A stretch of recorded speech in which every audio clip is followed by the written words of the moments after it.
$100. Ça a une odeur bien à soi, doux au toucher, mais après tout, l'argent l'est toujours. Mais ce billet-ci est un faux. Quand on ne le sait pas, il a l'air bon. Le problème, c'est que ce faux billet de $100, il lui manque quelques-unes des marques distinctives qu'il devrait avoir. Pas grand-chose, mais c'est toute la différence entre une contrefaçon et l'authentique. Ce qui fait beaucoup de différence, n'est-ce pas?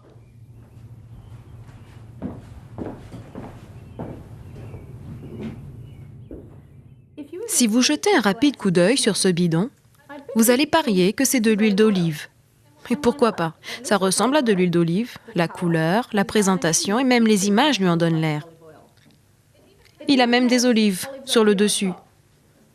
Mais si vous regardez de près, au dos, vous verrez qu'il n'y a que 20% d'huile d'olive et 80% de colza. Il y a des choses dans la vie qui ne sont pas ce qu'elles paraissent. En 1981, plus de 60 personnes ont été empoisonnées dans ce qu'on allait appeler le scandale de l'huile de cuisine espagnole.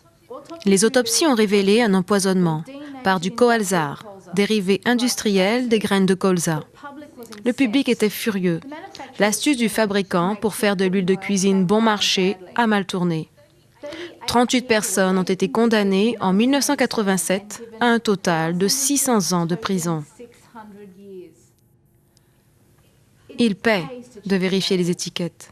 Ça vaut aussi pour les religions.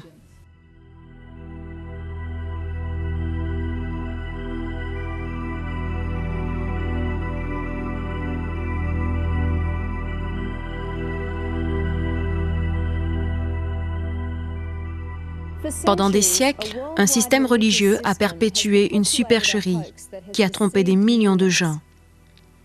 En réponse, Dieu a lancé une alarme universelle. C'est un avertissement urgent et sans parallèle. Apocalypse chapitre 14 décrit 3 anges qui donnent 3 messages précis. Ce sont des appels à vérifier les étiquettes de notre foi. Un second ange suivit, disant « Elle est tombée, Babylone la grande, qui a fait boire à toutes les nations du vin de la fureur de son inconduite. » Quel est au juste ce système appelé Babylone? Quelle est sa doctrine empoisonnée? Et pourquoi, en ces temps œcuméniques, Dieu sonne-t-il ce message particulier? La vieille ville de Babylone était en ruine au temps où Jean écrivait l'Apocalypse. Elle avait été une splendide civilisation en son temps, mais au 1er siècle, c'était le repère des chacals et des hiboux. Le nom de Babylone dans l'Apocalypse semble être le symbole de toutes les fausses religions, depuis l'Antiquité jusqu'à la fin des temps.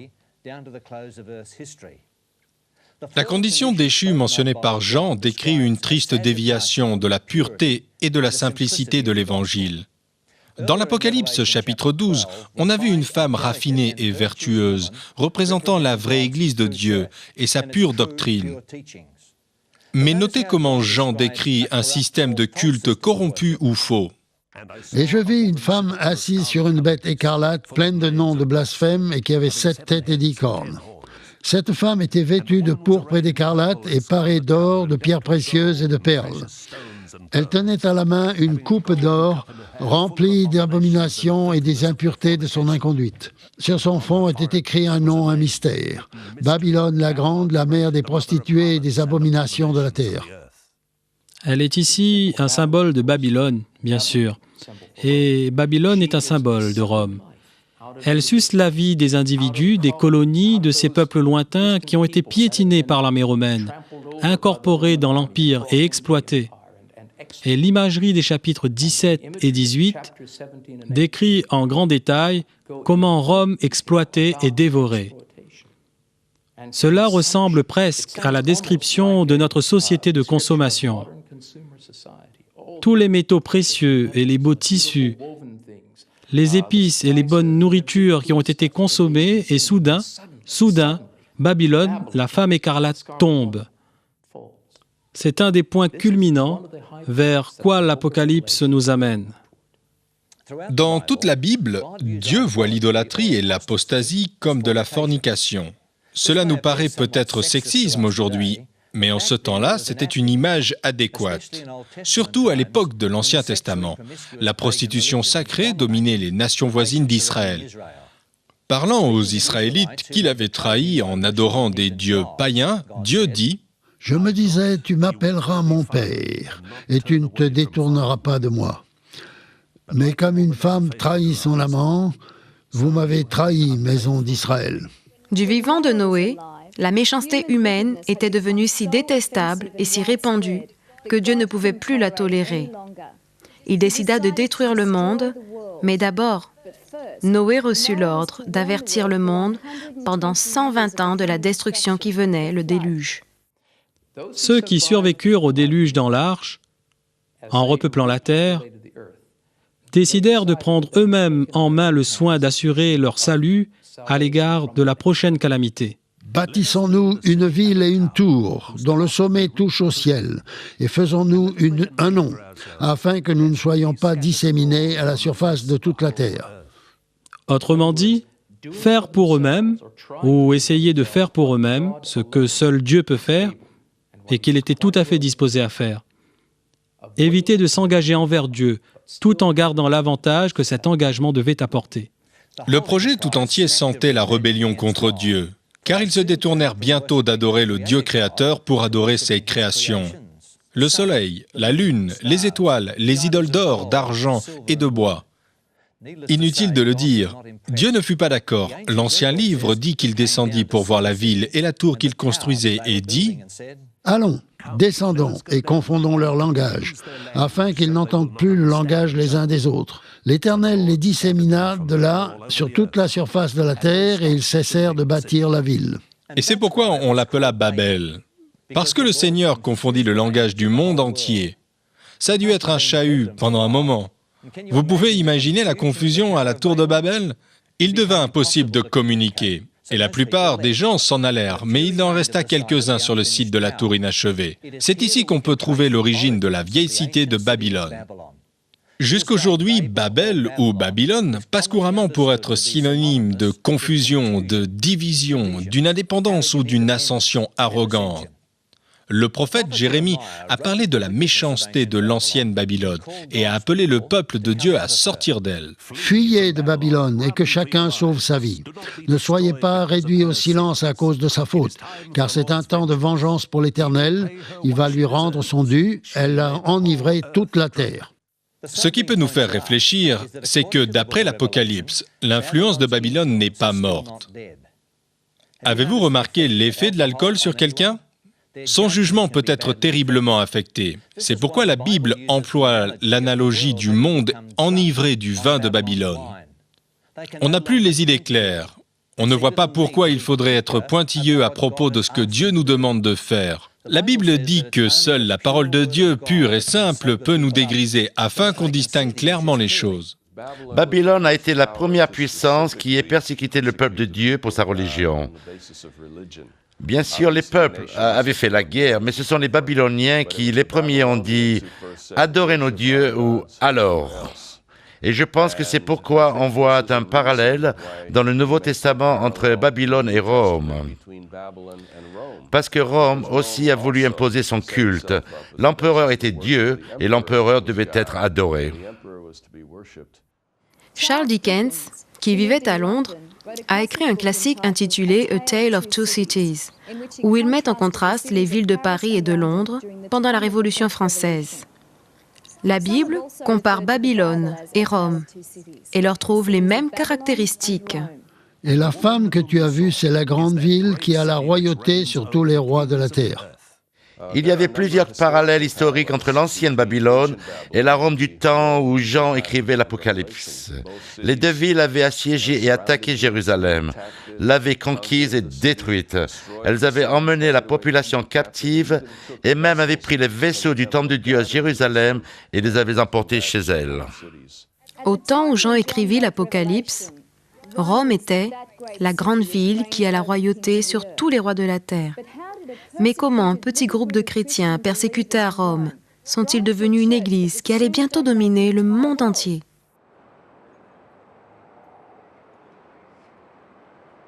Voici la cité du Vatican. Elle a environ 500 habitants et elle a la dimension d'un terrain de golf. On peut en faire le tour en une demi-heure. Plus de 100 ambassadeurs résident ici, au Vatican, car ce n'est pas seulement une puissance religieuse, c'est aussi une puissance politique. Deux importantes doctrines de l'ancienne Babylone ont influencé le monde. La première, c'est que des esprits immortels vivent dans les enfers. La seconde est qu'on doit adorer le soleil. Pendant le règne du roi Sédécias, vers 592 avant Jésus-Christ, Dieu montra à Ézéchiel à quel point le paganisme de Babylone avait infiltré le culte des Juifs. Dans l'enceinte du temple, ils avaient érigé une idole et sur le mur intérieur du temple étaient peints tous les dieux animaux des païens. Voyez ce que Dieu dit à Ézéchiel. Il me conduisit à l'entrée de la porte de la maison de l'Éternel du côté du nord. Et voici des femmes assises qui pleuraient Tammuz. Et qui était Tammuz? Il remonte à l'ancienne Babylone. Quand Nemrod, premier roi de Babel, mourut, il laissa sa femme, Sémiramis, sur le trône. La reine Sémiramis n'était pas seulement très belle, mais elle était aussi très habile. Elle annonça à ses sujets que les dieux du ciel lui avaient révélé que leur roi bien-aimé les servait maintenant d'une position plus exaltée. Il était maintenant un dieu soleil.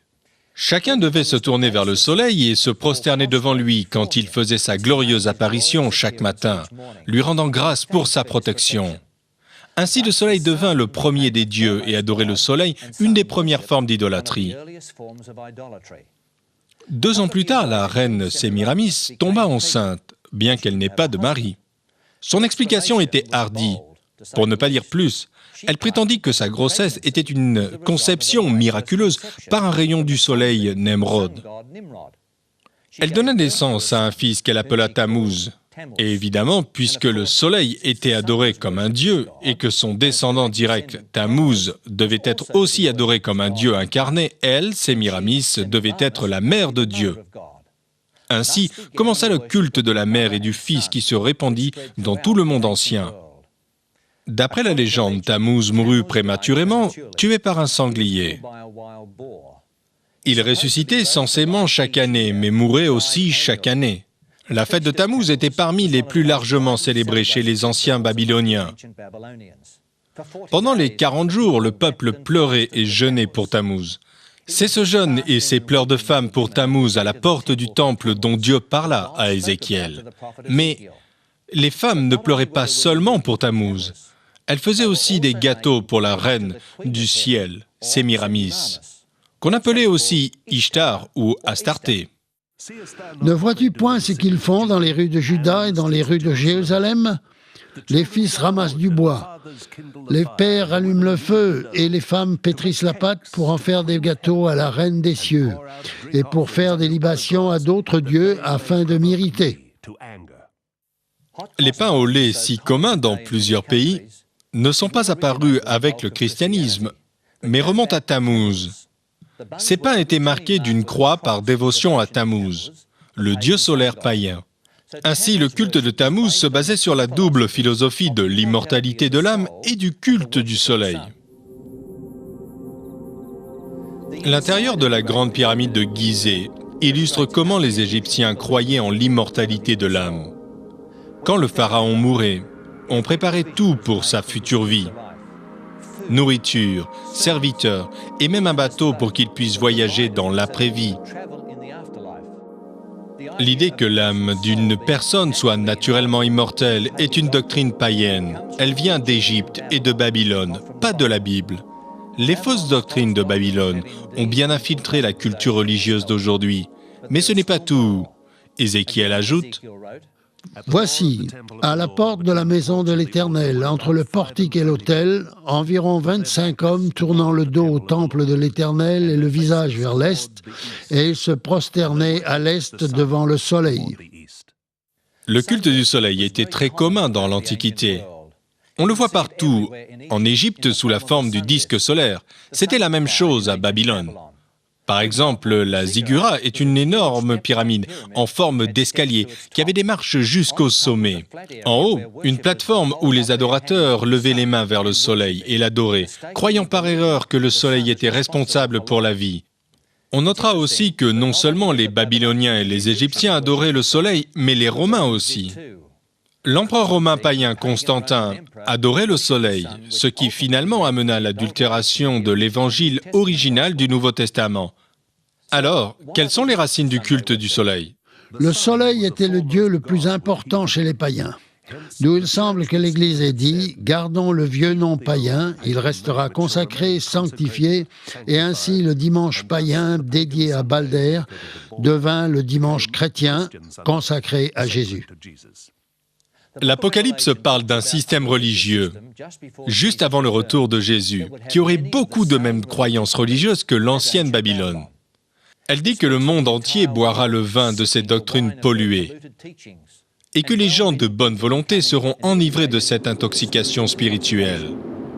Apocalypse chapitre 17 nous dit « Le monde sera dans la confusion au dernier jour et trouvera impossible de résoudre le problème de Babylone la Grande. » Ainsi, d'où tenons-nous notre dimanche? Et d'où l'Église chrétienne du Moyen-Âge le tenait-elle? Et les païens de Rome qui adoraient le Dieu Soleil, d'où le tenaient-ils? Des païens d'Égypte et de Babylone.